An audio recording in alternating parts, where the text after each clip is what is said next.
Bonjour à tous et bienvenue sur Révolution énergétique. Je suis Sébastien, le responsable de la boutique Mister EV qui fait partie du groupe Braxon comme Révolution énergétique. Aujourd'hui, nous allons découvrir le kit solaire pour balcon de chez Lidl que nous sommes procurés directement en Allemagne car il y est commercialisé depuis le 15 mai. Nous allons vérifier si ce kit est bien utilisable sur le réseau électrique français. On va déjà commencer par un petit unboxing pour découvrir les accessoires qui composent ce kit. Donc le kit se compose d'un panneau de 160 watts crête de puissance, voilà, que l'on a ici. Il est estampillé Parkside, évidemment, comme tous les appareils de chez Lidl. Un micro-onduleur de 300 watts, donc qui a la capacité via ses connecteurs secondaires de recevoir un second panneau que Lidl ne manquera pas de vendre ultérieurement. Actuellement, il n'est pas disponible.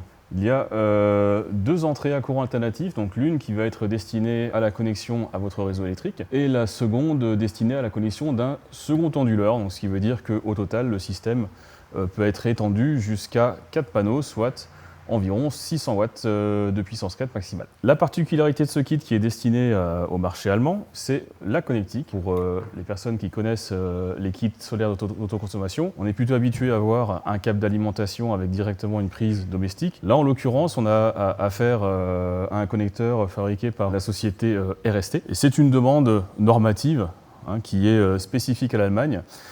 Il faut que les installations solaires, enfin les kits, on va dire plug and play de ce type-là, ne soient pas connectés sur une prise domestique classique et que l'on ne puisse pas toucher les contacts aussi bien côté prise murale que côté installation solaire pour des raisons de sécurité si jamais il y avait une défaillance du micro-onduleur.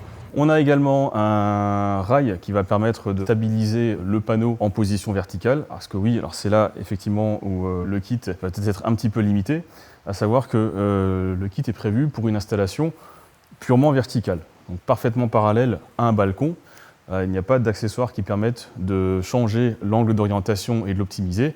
C'est un peu dommage, mais on imagine assez bien que d'aucuns trouveront des solutions pour bricoler un système qui permettra d'augmenter l'angle d'incidence. Et tout un kit de visserie et de suspentes. Donc on a notamment deux suspentes métalliques qui permettent d'accrocher le panneau à la rambarde, tout simplement. Et une notice qui est disponible malheureusement uniquement en allemand. Donc elle est assez succincte en termes visuels. Après, le kit est relativement facile à installer malgré tout. Si vous ne maîtrisez pas l'allemand, il faudra faire quelques petits efforts et perdre un petit peu de temps sur Google Translate pour comprendre vraiment en détail le fonctionnement du kit. Petite précision complémentaire pour ceux qui ne connaissent pas bien les systèmes d'installation solaire. Sur ce type de kit, nous avons affaire non pas à un onduleur, mais à un micro-onduleur. Donc pourquoi micro-onduleur ? Déjà, par rapport à sa taille, et ensuite parce qu'il va fonctionner de manière localisée et autonome avec un panneau, et il va contenir tous les éléments de sécurité nécessaires pour injecter le courant directement dans le réseau électrique sans avoir à passer par un tableau de protection complémentaire. Donc il va être capable de vérifier s'il y a bien une présence tension au niveau de la prise que vous allez utiliser et le cas échéant se mettre hors service si jamais il y a une coupure de courant au réseau. Donc c'est là effectivement que va se situer la différence entre ce type d'onduleur et les autres onduleurs que vous allez trouver sur le marché, c'est qu'il faut absolument que le réseau électrique soit actif pour que votre centrale solaire puisse produire. Nous allons commencer l'assemblage du système de suspente du panneau. On va commencer par les fameux crochets qui vont venir embrasser la rambarde de haut de balcon. Alors, ils viennent s'enfiler tout simplement sur la partie supérieure. Alors là, dans notre cas, on a choisi de faire une installation en mode paysage, pour que le panneau soit le plus haut possible et qu'il soit le moins exposé à de l'ombre, pour optimiser au mieux l'expérience.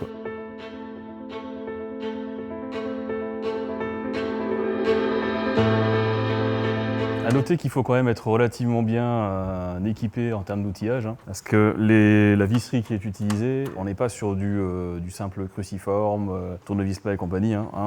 Il y a beaucoup de visseries dites Torx, donc très certainement pour assurer un meilleur serrage et une meilleure tenue dans le temps. Voilà, enfin en tout cas, il faut savoir que les tournevis spécifiques et éventuelles clés Allen ne sont pas fournis avec. Ensuite, nous allons assembler donc la barre inférieure qui sert à stabiliser le panneau, à éviter qu'il se soulève avec le vent et qui reste bien parallèle au balcon, on va avoir 2 points d'attache. Ces 2 petits angles qui vont se glisser dans le rail et qui vont venir pincer le bas du panneau. Et ces 2 U qui vont se fixer à l'arrière et vont permettre de pincer les rambardes de votre balcon. Donc les U de fixation sont équipés d'une petite lame qui va venir s'enrouler autour des montants de votre balcon et qu'il suffira de pincer et insérer à l'intérieur du U.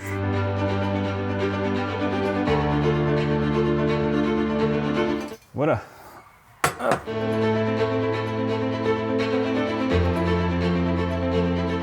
Et enfin pour terminer, on a ces 2 équerres coulissantes qui vont venir pincer le bas du cadre du panneau. Alors je vous passe l'installation de l'onduleur parce que c'est pas forcément une partie de plaisir de filmer et en même temps de fixer l'équipement. À savoir qu'il y a 2 possibilités de fixation, soit sur la barre de maintien qui est fixée à la rambarde, soit directement sur le cadre. J'ai préféré la fixer sur la barre qui est fixée à la rambarde. Simplement, ça a nécessité que je redémonte la barre intégralement, que je la retourne pour avoir accès à la partie extrudée et pouvoir maintenir le boulon pendant que j'assemble l'onduleur. Dernière partie avant de passer à la mise en place sur site, ça va être la connexion de la liaison continue, tout simplement un plus et un moins. Donc les connecteurs sont équipés de détrompeurs, on ne peut pas se planter. Il suffit de sélectionner n'importe laquelle des entrées du micro-onduleur.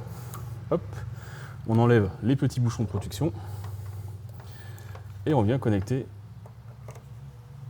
hop, le pôle positif et négatif. Tout simplement.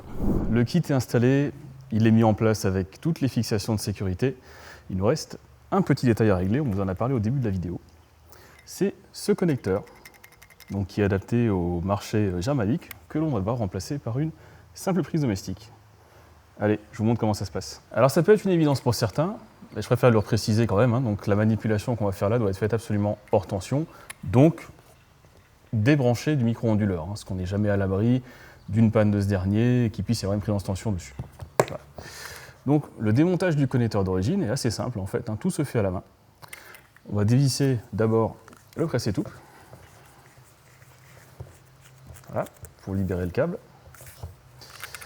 Ensuite, on va dévisser le corps de la tête qui contient les contacts. Et on va avoir accès directement au câble, tout simplement, que l'on peut désolidariser à l'aide d'une clé Allen de 3 mm, s'il me semble. Et on va pouvoir tranquillement installer ça sur notre fiche domestique standard, française, afin d'avoir un fonctionnement similaire au kit Sonology ou autre. Voilà, notre prise Schuko est prête, l'onduleur est câblé. Donc on a déjà une petite lumière rouge qui nous indique que le panneau est en train de produire et alimente déjà l'onduleur. On a une rallonge qui est reliée à une prise domestique du bâtiment. On va mettre ça en route et voir ce que ça donne. En quelques secondes, la diode MPPT de l'onduleur est passée au vert.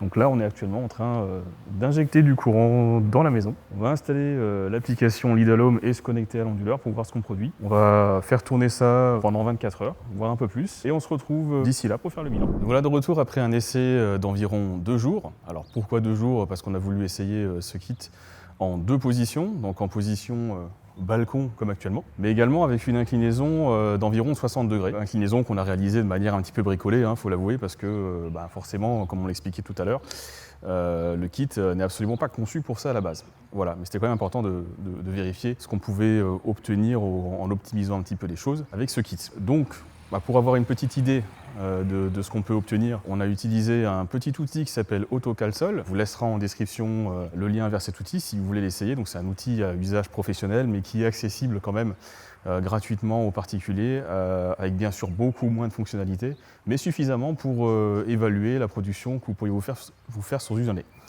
Donc Lidl annonce ce kit pour une production d'environ 100 kWh annuel. Nous, avec cet outil, on a pu estimer une production annuelle dans la configuration de notre petit village alsacien de Fürdenheim et une inclinaison de 90 degrés d'environ 120 kWh par an. Donc, Qu'est-ce qu'on a pu constater? Alors, sur le premier jour, effectivement, on pouvait voir sur la courbe de production une puissance instantanée qui pouvait être relativement faible en début et en fin de journée. Donc la production a vraiment démarré à partir de 8h, 8h30 du matin pour s'arrêter totalement vers 16h30. Et on a pu sortir sur la journée environ 0,4 kWh. Alors ça peut paraître peu, mais cependant, on est dans les clous en fin de compte, quoi. Vous regardez le petit tableau qu'on va vous proposer à côté, sorti justement de ce fameux outil AutoCAD-Sol.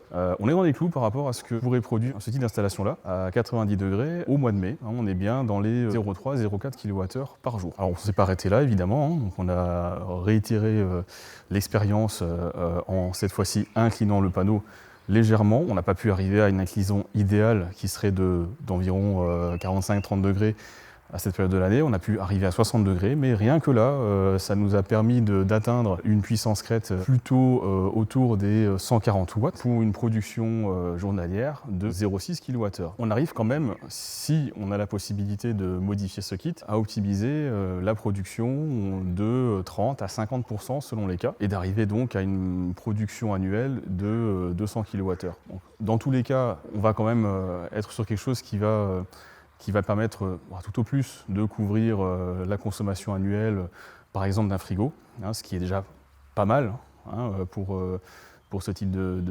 d'équipement-là. Effectivement, ramener au prix, ça reste quand même un investissement intéressant. Ensuite, on a tout de même une dotation assez sympathique. Hein. Le micro-onduleur est équipé directement d'une centrale statistique auquel on a accès via l'application Lidl Home.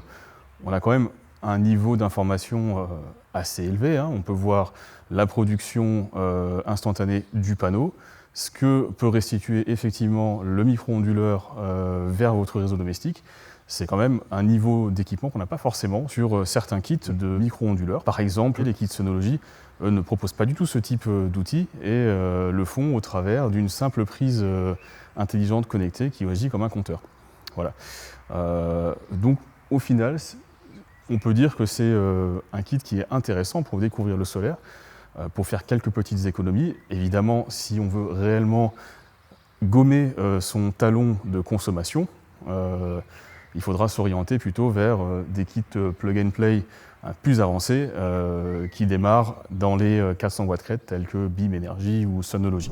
Merci d'avoir suivi cette vidéo. N'hésitez pas à nous dire en commentaire si vous aimeriez voir ce kit en vente chez Lidl ou si vous avez eu l'occasion de le tester, nous dire ce que vous en pensez. N'oubliez pas de vous abonner à la chaîne et de nous laisser un pouce bleu si ça vous a plu. À bientôt sur Révolution Énergétique.